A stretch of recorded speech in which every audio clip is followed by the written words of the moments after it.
Good afternoon, everybody in IT Nation. Sean Lodo here, the economy evangelist here at IT Nation.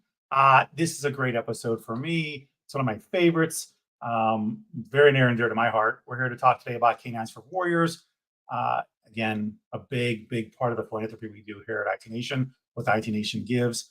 So I want to make sure that we do cover everything. We do have guests we're going to bring on. We had some technical difficulties prior to this, so a few minutes we have lapsed, but we are ready to go. So what I want to do is I do want to bring up and talk about exactly what's going on here with IT Nation in a few weeks away here, November 6th. You're going to see a lot of things taking place of us promoting a lot of different events, but one specific one here that we're here to talk about is K9s for Warriors. Again, K9s for Warriors, if you didn't see it, we started doing this last year with them. They are an organization out of Jacksonville, Florida.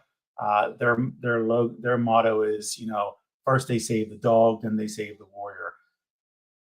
They don't bring in, and I'll let them tell the whole story, but something that's big to me is that they don't sit there and they don't have a puppy kennel or anything like that. They actually rescue dogs from shelters. And when they do rescue dogs, they put them through a full process, which I'll let the people that work there talk about. And they find veterans and warriors across the country that are in desperate need with PTSD.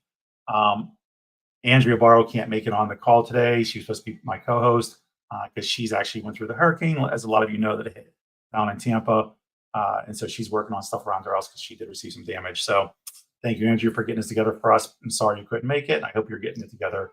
If you need anything, you know how to reach me. Now, back to the mission, though.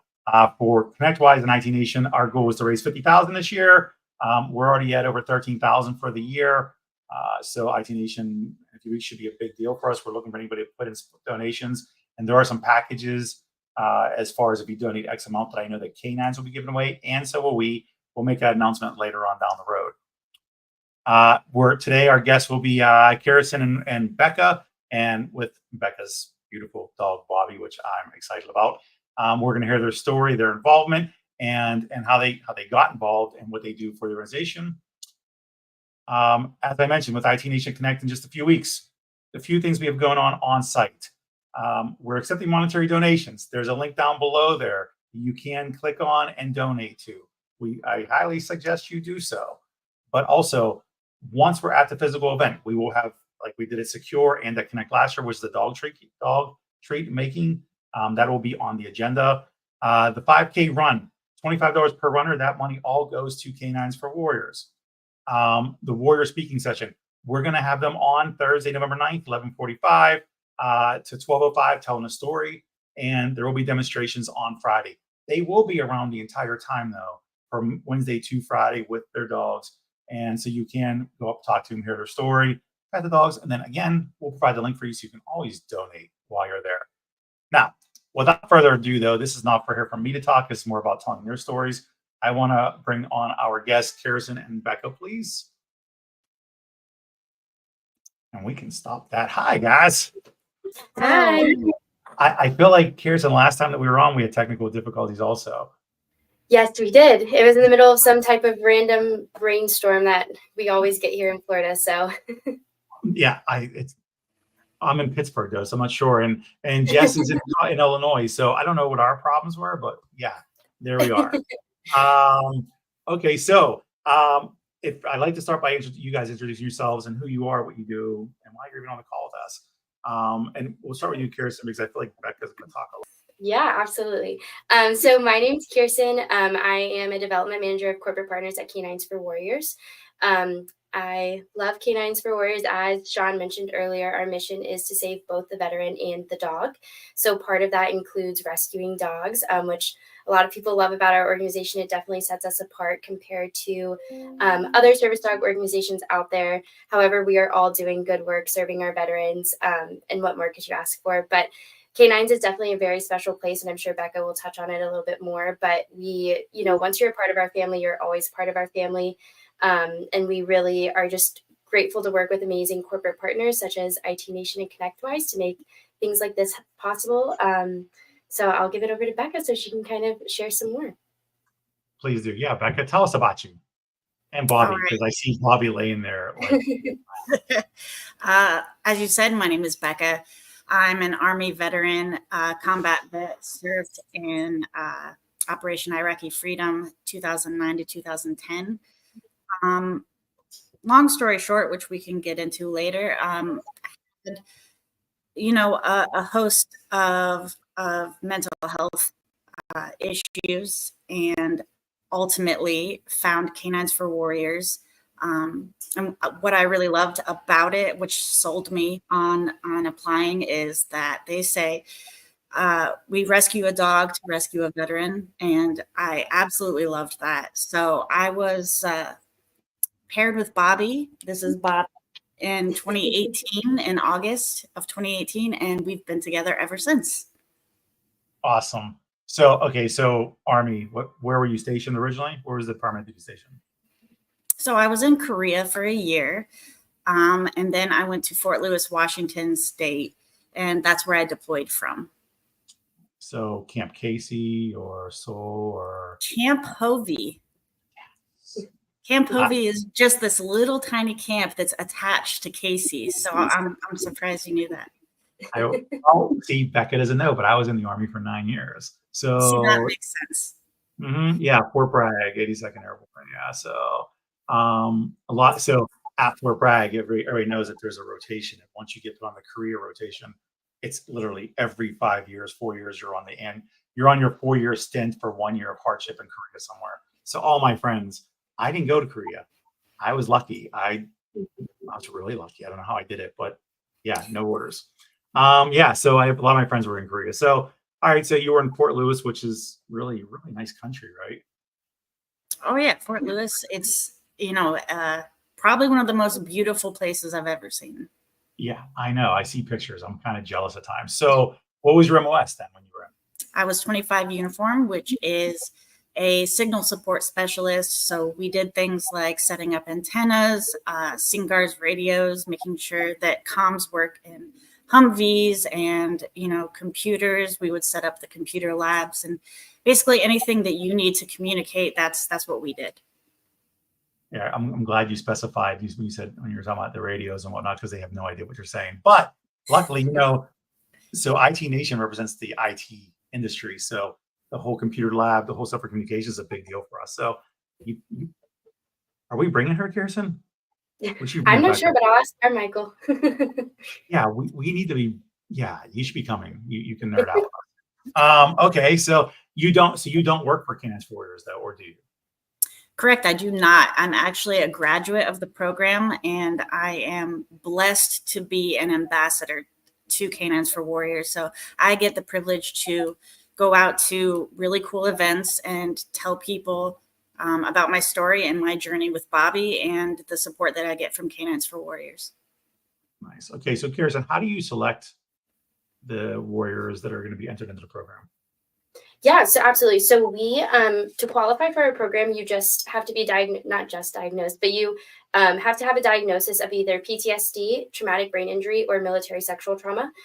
Typically, if you have one, you have another one as well. It's just kind of how it goes. So those are the only qualifications to get into our program. Once you are accepted into our program, it's about a month turnaround typically from the time that you submit your application till you get your acceptance. When you get your acceptance, you get a date of when you'll come and stay with us. But right now our waitlist is about 2 years long. So we are doing everything we can to try to get that waitlist down.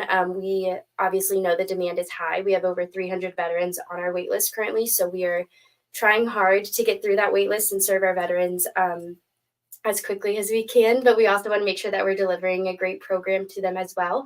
So just kind of to get a little bit more into it, when I say that you receive a date of when you'll come to our campus, so we are a completely like when you get accepted into our campus, you come and live with us for 3 weeks. So we are a full hands-on program. We already have the dogs trained, so really it's training the veterans at that point and teaching them how to live a life with a service dog. What does that mean going in public? What can you say no to? What are the boundaries that you can set out in the public world? What can you say yes to? What can you now go do? And just kind of empowering them to live a life that wasn't necessarily possible before. So that's what those 3 weeks are about, is really pushing them out of comfort zones, taking our veterans to baseball games, maybe a football game, a hockey game, super loud, really populated environments to just kind of throw them in there, but also be there to support as we can. Wow. Okay. So anybody that has the challenges you mentioned can apply to be in the program. Then you vet them Yes. out a little further because I have to imagine, and maybe you know this, maybe you don't, like the Yeah. success rate of the actual warriors, because the things you just mentioned, going to a loud game doesn't work for them. No matter what, no matter how hard you Yes. try, it doesn't happen. Yes. So is that all part of the vetting process essentially then? Absolutely. So basically, once you're accepted into our program, we are kind of on you like a hawk. We are talking to you at least once a week. We have an amazing warrior relations team who is reaching out to your family, reaching out to your friends, figuring out who your primary caregiver is. Because when a veteran who comes to our program, they typically have somebody who serves in a caregiver role before coming. So now when they get paired with a dog, we really want to be able to help that caregiver also transition out of that role and allow the dog to fulfill that new role that it now has. But that can be very hard because sometimes it's a spouse or, a brother, sister, mom, parent, whoever it is. So that's part of our process, is really figuring out everything about their life that we can before they come. So that way we are fully prepared to also pair them with the correct dog for them. Because, it's one thing to get here and let's say, leading up to coming here, the veteran isn't necessarily someone who likes to go and do public things or go out and go on trails, but it's something that they used to like to do. They used to like to hike, or they used to enjoy going to football games or soccer games. So we really try to figure out what was their life like before service?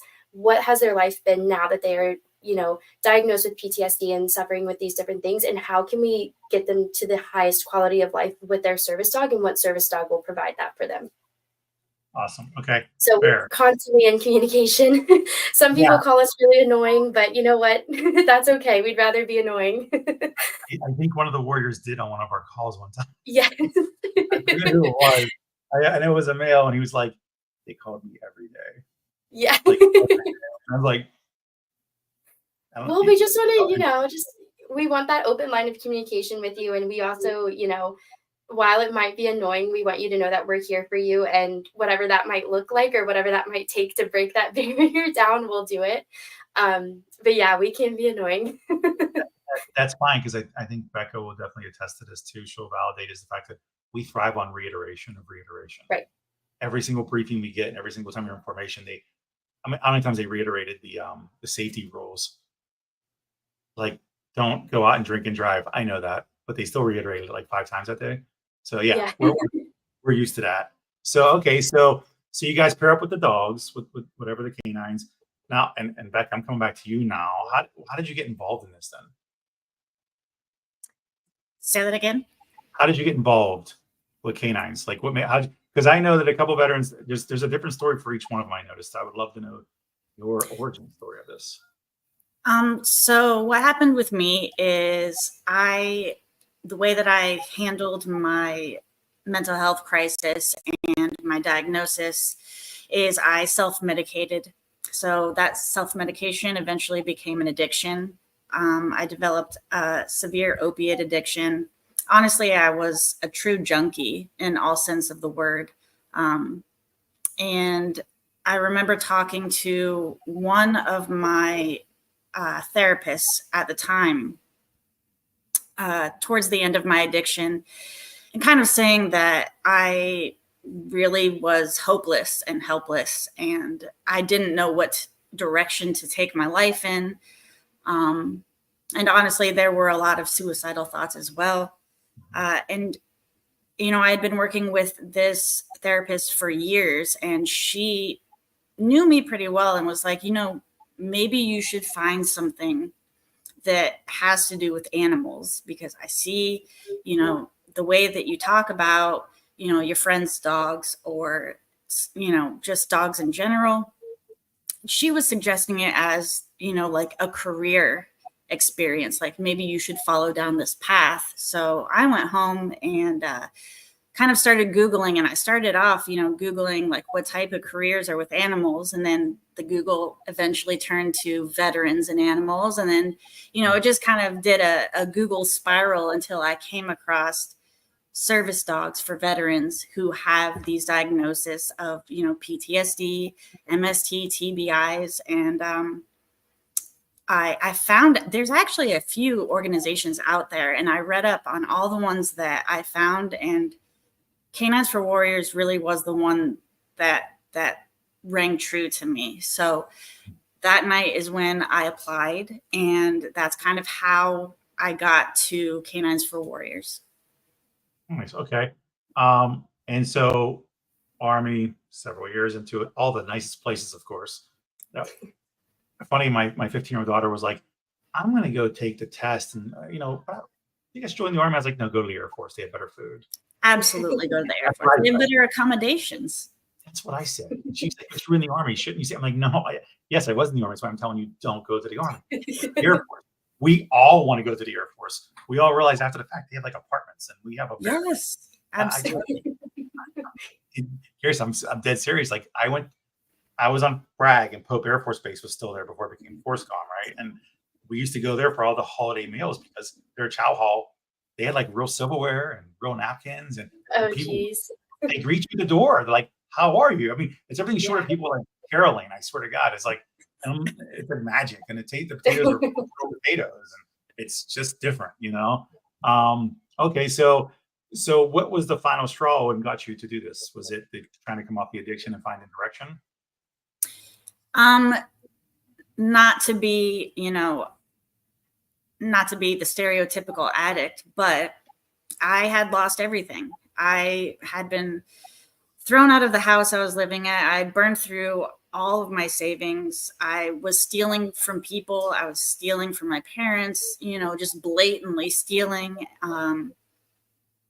It was just, you can only get caught so many times and disappoint the people that you love so many times before it really starts to affect you.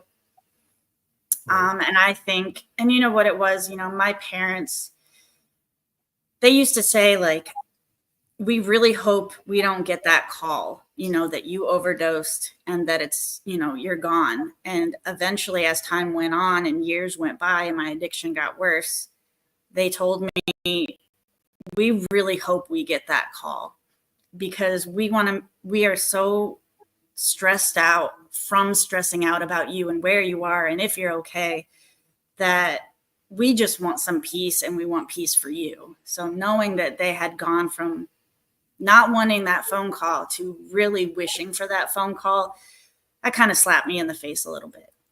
Yeah, no, it's closure. Mm-hmm. I get it.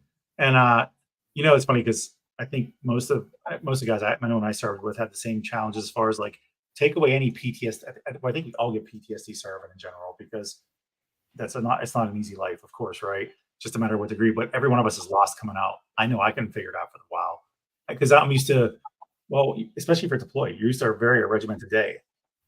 You already know the meals are taken care of. Like, you know what you're going to eat. And the rest of the day is basically rinse and repeat every single day. PT in the morning or in the afternoon, depending on where you are, duty at this time. And you don't think about the real world either. There's no real world. There's no regular bills. That's the one thing I struggled with was paying bills. I think one of the things that was hardest for me is the time that I was in Iraq to the time I was out of the Army was such a short period of time. No transition. And when you're in the service, especially deployed, you may not like the people around you, but you would die for each other. And that goes without saying. And then when you get out of the military, what really bothered me was watching the way people treated other people. It's like there is no camaraderie outside of the military. It's, people wouldn't die for you. It seemed to me that, they would kick you while you were down. And that really messed with my mentality. Sure. Yeah, that's fair. Yeah, no, it's, you're absolutely right. Well, they become siblings, right? Even like you said, you don't like them, but you kind of love them. They're almost like your brother and sister that you're annoyed with perpetually, but nobody's going to mess with them. Right. And I totally agree. It's when I lived in Germany for a little while in Kaiserslautern, and there was the Air Force, there was the town of Kaiserslautern, there was the Army. So obviously in the middle of the town where the bars are is where we all fought each other. But and we fight each other. But then if somebody else messed with either one, we all fought them instead. Like that's just how you don't get to mess with our own. So So now, how long have you had Bobby for? Because Bobby looks awesome. I got Bobby in August of 2018, so it's been 6 years. And there's a direct correlation between having Bobby and my sobriety. So I've also been clean for 6 years. Nice. Okay, good. That's. I was gonna say. Oh, look. Right? So cute. That's right. That's right. He knows that he's being talked about. That's funny. So she's a girl. Hey, sorry. I was wondering. I guess that makes sense with the I on the end. Yes, that's fair.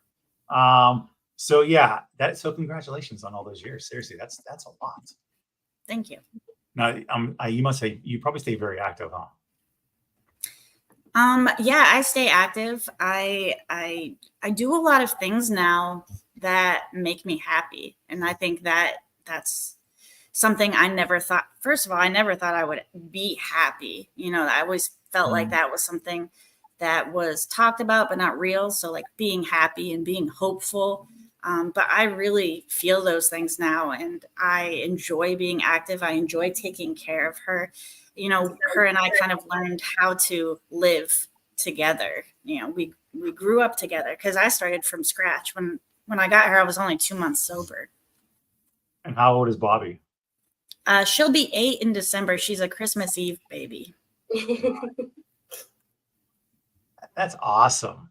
I mean, that is really awesome. 6 years in, and she's young, so you got tons of time left with her too, which is great. See, my dog, she's over there pouting right now because I won't talk to her. She's like, she'll be a year in 2 days. She'll be 1 year old, and she's like in the beanbag chair, and she keeps eyeballing me over the chair. And I would show you, but it would jack up my whole wire system. And like I can see just her eyes. And then I think dogs know when you talk to another dog because she gets jealous. Oh, for sure. You're like, does Bobby get jealous? Because my name's Eleanor, by the way. I love old people. They're distinguished. Hi, Eleanor. I'm not sure if Bobby cares. Bobby is a very chill dog. I don't think she minds too much. No, I could talk to everybody until it's a dog. And then she's like, what are you doing? And then she gets right up in the middle, and she's a pit bull. So she's like really strong and small. So she fits she'll fit her body through everybody and everything. Like it could be this much space, and somehow she fits through it. Meanwhile, she's this wide. I don't know. And then like my mother's like the enabler of the dog. She's like, oh, she's just so cute. She's so pretty. Give her a treat for doing that. I'm like, if I give her a treat, she's gonna keep doing it. And her mom was like, well, I'll give her a treat. So I'm like, oh. So yeah. So now let's talk about your experiences here with this. So since you've been in the program, and how did you become an ambassador? Honestly, I feel like I was kind of thrust into the position willingly, of course. The way that it was brought up to me was, I think in November of 2018, K9s for Warriors for Veterans Day does this really big telethon where the goal is to raise a lot of money for, the organization and everything that it involves. And they asked me to come. So I showed up, and that's the first time that I really told my story. And it was kind of foreign to me because, like I said, I was only 2 months sober when I got Bobby. So in November, I was, 4 months sober. So sharing my story, it was kind of surreal, but I was like, this is really healing for me to be able to share my story and have this support that I have from K9s because, they were behind me 100%, like telling me that every veteran's story matters. And, it felt like that was meant to be.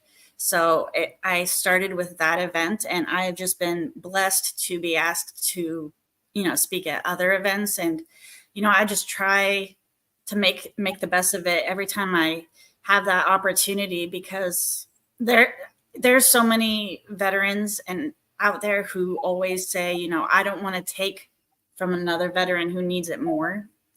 I think that's the mentality most veterans have. I hear that all the time, yeah, I would like a service dog, but there's always somebody who I don't want to take it from somebody who needs it more because I'm not that bad. And I just wanted to be out there telling veterans like you deserve it. You can take care of yourself and put yourself first, and it's going to be okay. No, that is so fair. I'm guilty of the same thing, by the way. I got out in 2003. I didn't start receiving VA benefits until 3 years ago, and that was because they forced me to go because I was going to get another like surgery, and they're like, "Dude, you just need to let them help you." And I was like, "No, I'm good. There's way worse." So I think it's a good message because I wish I would have realized that. I wish I was realized there's plenty of money for us that's already sitting there that nobody's even using in general and all the resources. So that's smart. We should probably say that more often, actually, for everybody. So I do like that you said forced to do this in a way because Harrison, one good thing about you guys is we're all really slow at those things. We're also used to being thrown into things. We're like, yeah, makes sense. And so you have you have the best possible advocates because we think we can do it all, no matter what happens, and we'll try. Right. Even if we feel miserably, we'll be like, it could have been worse. That's kind of like exactly. you know? Okay, so in all these years now, and this is a lot of years. So what all have you had a chance to experience here? With this.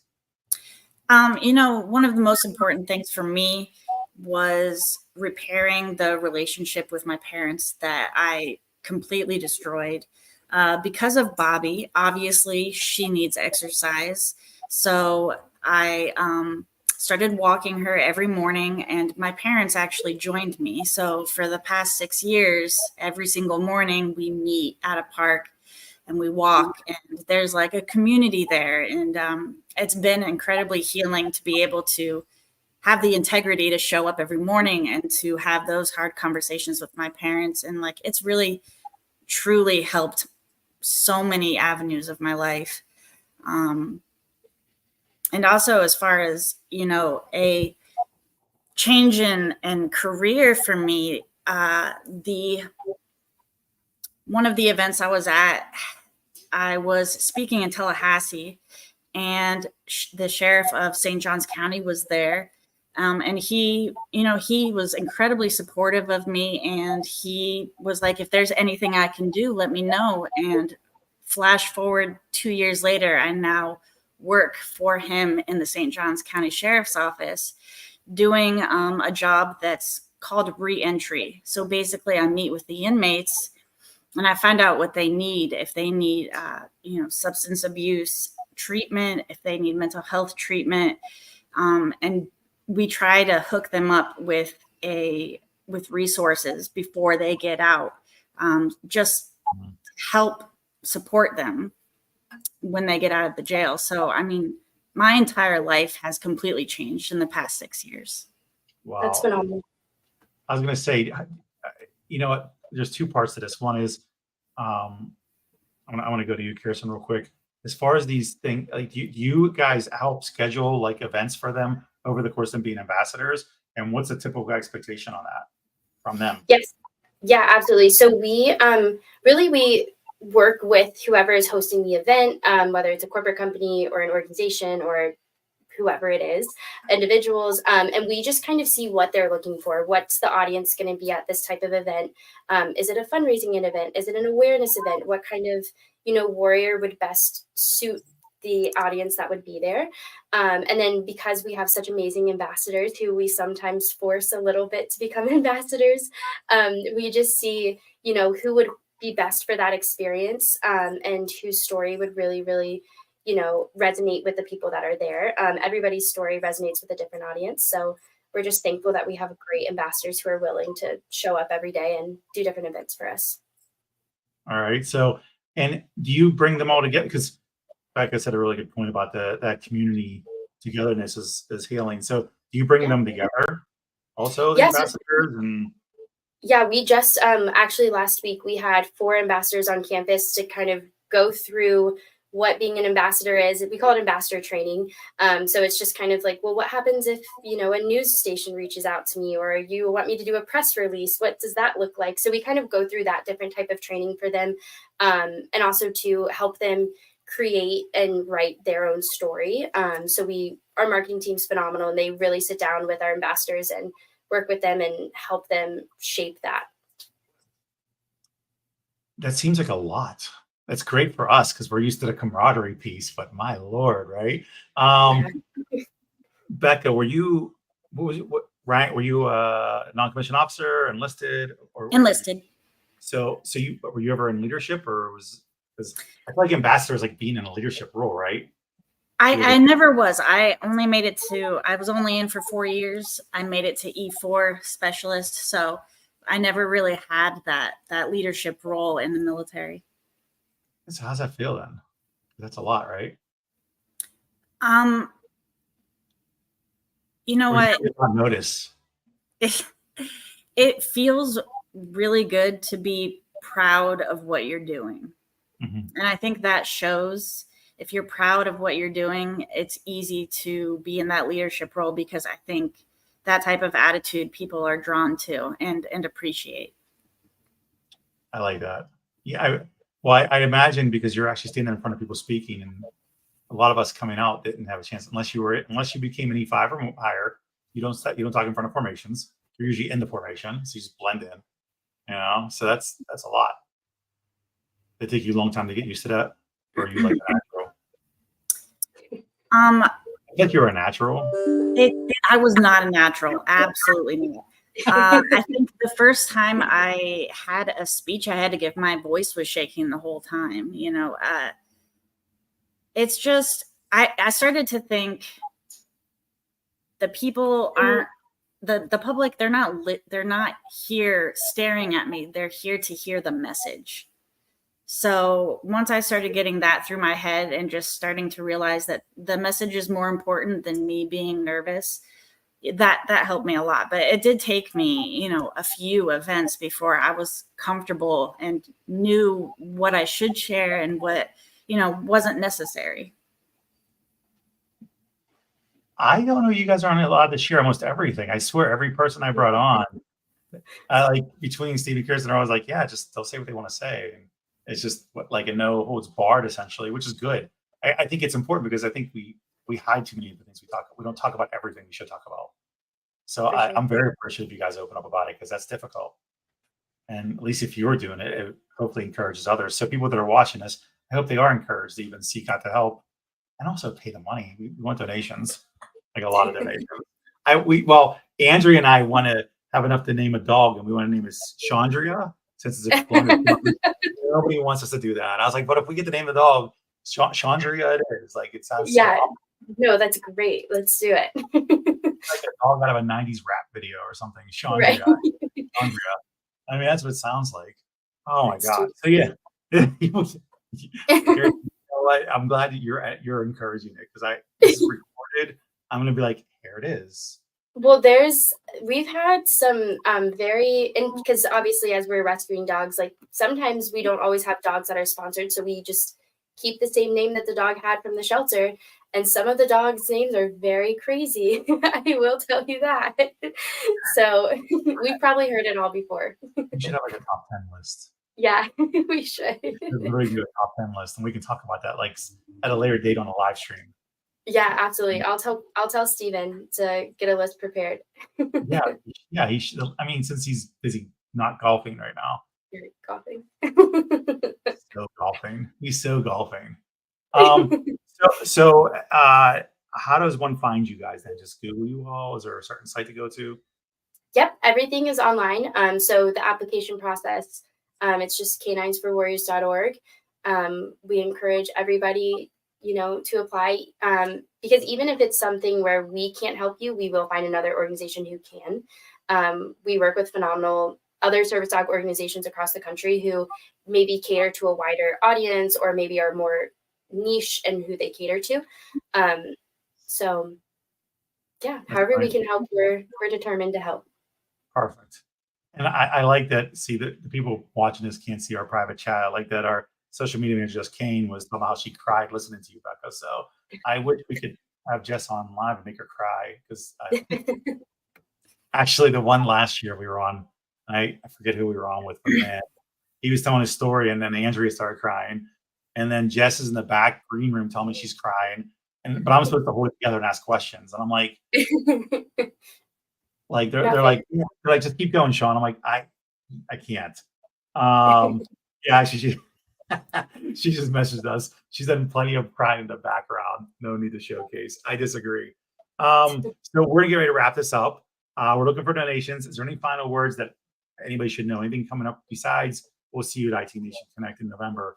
But anything else that we should know about from your guys' end? I don't think so. Obviously, thank you for having us on. The one big thing that we do have coming up is our annual telethon, which Becca kind of mentioned earlier. So on Veterans Day, all day long, we take over the news station, radio, social media, and we are just fundraising on behalf of K9s. So if you want to support K9s, especially during Veterans Day, it's perfect, right around the corner. Yes, it is. Becca, what about you? Where do we find you next? Maybe IT Nation, if we can get you there, if you're not already. Maybe. I do want to say, for all the veterans out there, you're used to wanting to take care of everybody else. The best way to take care of everybody else is to take care of yourself. So definitely take care of yourself and know that there's so many organizations out there to support you. It's not just cut and dry therapy and medication these days. There's so many organizations out there that can really motivate you to, change the way that you feel about yourself and change the way you feel about the world. I like that. You think about even when you're on the airplane and they say put your mask on first if you need to, because you got to save yourself, then save your kid. So I think that's applicable here. Awesome. So hopefully we bring you to IT Nation Connect, Becca. I mean, hopefully we'll see what happens. If you want to get in comms, there's plenty of people there that do comms. I'll be happy to introduce you to them all. I'm totally serious. And they're all IT nerds. So going back in IT in general, the whole conference, we're all IT nerds. So you would be amongst family. I love it. Like dead serious. They'd be like, "Oh, this is great. Yeah, come on over." Dead serious. Now, if you play World of Warcraft or anything, you're definitely in. Just so you know, or Dungeons and Dragons. Just pretend it doesn't matter. Pretend. Oh, don't worry. But ladies, thank you so much. Bobby left us, so she was like, "Bye." So she's like, yeah, left. she's here. Bye. That's perfect. Kirsten, thank you for everything. Becca, thank you for your service, and thank you for telling Thank you for yours. Thank you. I will see you guys very soon. Hopefully in person. For now, we're done, Jess. We can go. You can cry in public. See y'all in November. You guys. Bye.